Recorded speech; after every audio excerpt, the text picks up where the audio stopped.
This is the ideal Mustang. You may not like it, but this is what peak performance looks like. Okay, now that all the purists have left, let's talk about wheels for your new Mach-E. We may not be electric motor engineers, but we know a thing or two about wheel fitment. And guess what? At the end of the day, the Mustang Mach-E still has 4 wheels. We put together this wheel fitment guide to help you make an informed decision when ordering some new shoes. If you couldn't tell by now, this is all about the infamous Ford Mustang Mach-E. Years 2021 to present, all-wheel drive, rear-wheel drive, whatever those electric motors be doing. Some love it, others accuse Ford of heresy using the Mustang badge, like your boy here should have just been called the Mach-E. If you're reading this, you're probably in the former group. In addition, you're probably in the market for some aftermarket wheels. We won't harp on you if you need wheels for your Mach-E, which you definitely do if you're watching this video. Instead, we'll give you the right and critical info that you need to know to get some sick wheels on your Mach-E. I refuse to call it the Mustang, but cool. So now that you've heard my worthless opinion, let's give you some basic fitment info. Your nut pattern is a 5x108, which is kind of interesting but falls in line with the Ford Focuses. It's a 14x1.5 nut thread, the center bore is 63.4 millimeters, and the bolt torque is 150 foot-pounds. Jesus Christ. The big decision when choosing wheels for your Mach-E is wheel size, or the diameter. Ford will give you 18s, 19s, or 20s depending on what trim and options that you get. For aftermarket wheels, some like staying with the factory sizes, while others have also gone up to 21s or 22s. The theme of the vehicle changes massively depending on what size you opt for.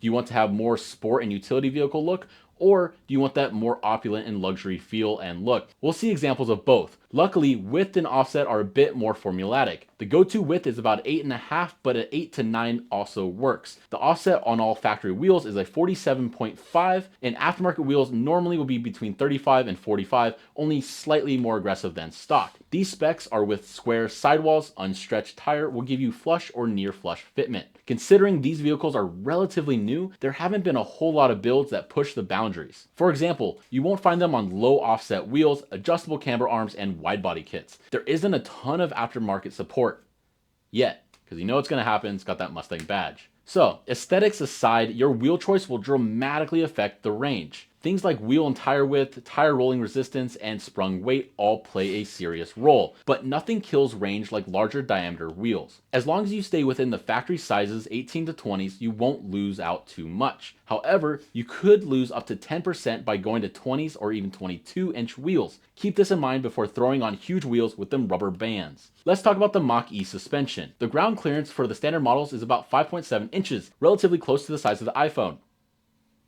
Don't ask me how I know. Compared with the GT, which is about 5.3 inches or a half inch lower, you should be concerned if you have a GT.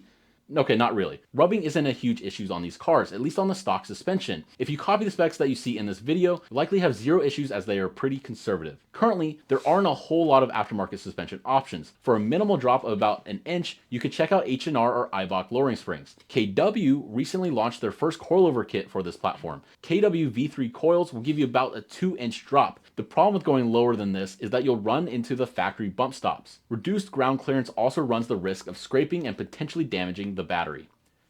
All for the low life, baby. Let's do that. We've seen a few air suspension kits pop up on this platform, but this is still uncharted territory. We'd personally recommend against airbags until this topic is better documented. Alright, let's get into the nitty gritty here. We're going to start with the smallest wheel size, 18 inches, and work up to 22s. Feel free to skip ahead if you want to see the larger stuff, but if you just want to get into that basics, let's start with the 18s. If you want to change out of the factory wheels, this could be the setup for you. The owner of this 21 first edition decided to stay with the factory size 18s. This allowed him to retain the factory tire, meaning the speedometer readings and range are likely unaffected. The only additional parts needed with this are hub-centric rings and conical lug nuts, but these are needed on pretty much any aftermarket wheels. You can find all those accessories that I previously talked about in our shop. Here are the exact specs as the last ones, but instead of 18s, they're 19s. The tires have a much smaller sidewall to match. These are pretty much identical besides the 19s possibly giving the illusion of less wheel gap. If you want to maximize comfort or range, 18s and 19s will be your best choice. You can fit a thick tire and enjoy less rolling resistance compared to a 20, 21, or 22.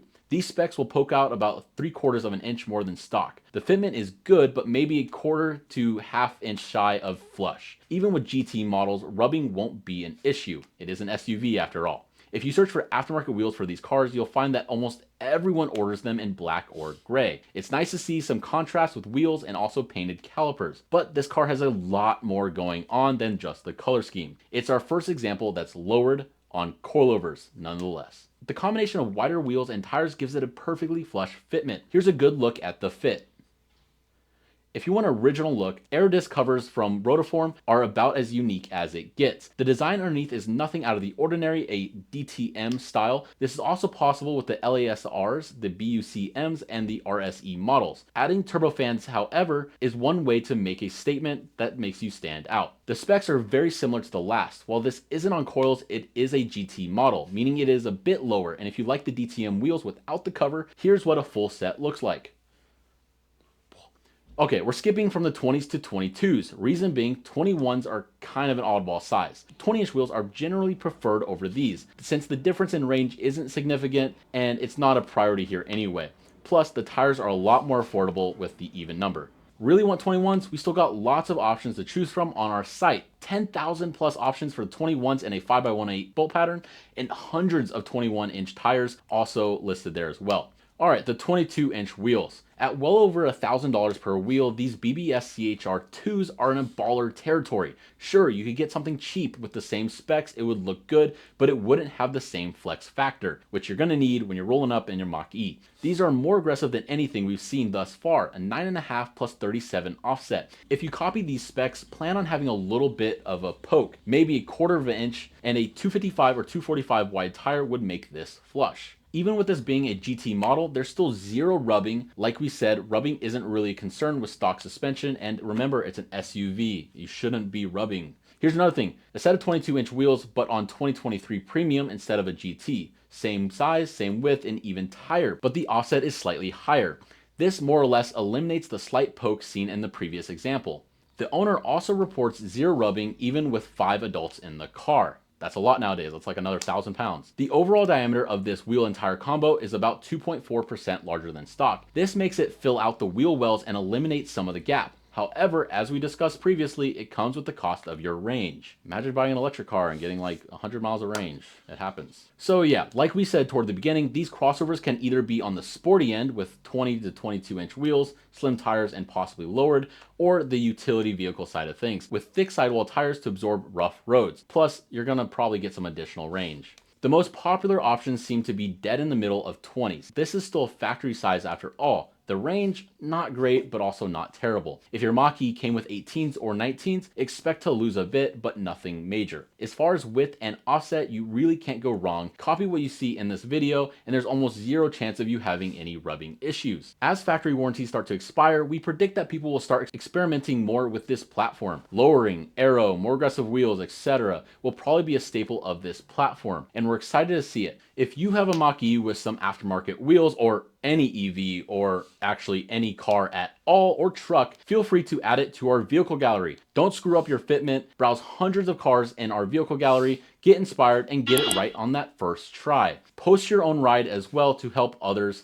and make sure to like, comment, subscribe, do all that normal YouTube stuff. Check out our Instagram. We have a Snapchat too, maybe our feet finder. I don't know if that'll make the edit, but thanks again, guys. I'll see you in the next one.